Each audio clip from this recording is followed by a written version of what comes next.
पुरुषोत्तम मास महात्म में दूसरा अध्याय। सूत जी कहने लगे, हे ऋषियों, भी सुखदेव जी को राजा परीक्षित को श्रीमद्भागवत की कथा सुनाते हुए देख कर आया हूँ। ऋषि कहने लगे, हे सूत जी, जो कुछ आपने वेद व्यास जी के मुख से सुना हो वही कथा सुनाइए। सूत जी बोले, हे ऋषियों, जैसा मुझ में ज्ञान है और मैंने व्यास जी के मुख से सुना है वह मैं तुमसे कहता हूँ। एक समय नारद जी विचरते हुए भगवान नारायण के निवास स्थान में पहुँचे।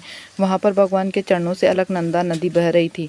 वहाँ पर ब्रह्मा में लीन जितेंद्रिय निर्मल और तेजोमय ऋषि को देखकर भगवान ने उनको नमस्कार किया।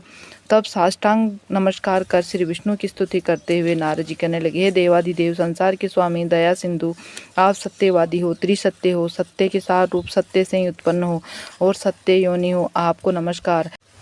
हे भगवान, सब प्राणियों के हृदय विषयों में आसक्त है, स्त्री पुत्र आदि के मुंह में फंसे हुए गृहस्थी लोगों के हित करने वाला लाभदायक कथा व्रत कुछ विचार करके मुझे बतलाइए। मैं आपके मुखारविंद से कुछ सुनने के लिए ब्रह्मलोक से आया हूँ। नारद जी के ऐसे वचनों को सुनकर भगवान हंसकर नारद जी से कहने लगे कि हे नारद, भगवान श्री कृष्ण आदि की पुण्य कथा को सुनो।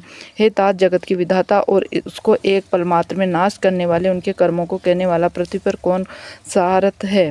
हे नारद जी, ऐसे भार युक्त कथा भी तुम जानते हो, परंतु फिर भी दरिद्रता को हरने वाला, यश और श्रेष्ठ पुत्रों को देने वाला, मोक्ष देने वाला तथा शीघ्र सेवन योग्य ऐसे अद्भुत पुरुषोत्तम मास महात्म्य को कहता हूँ। नारद जी कहने लगे कि हे प्रभु, स्वामियों सहित मैंने चित्रादि मास तो सुने हैं, परंतु उनमें पुरुषोत्तम मास नहीं सुना।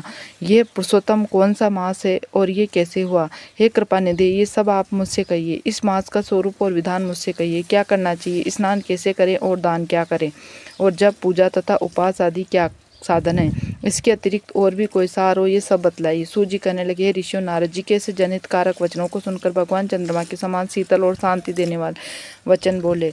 पुरुषोत्तम मास का दूसरा अध्याय समाप्त हुआ।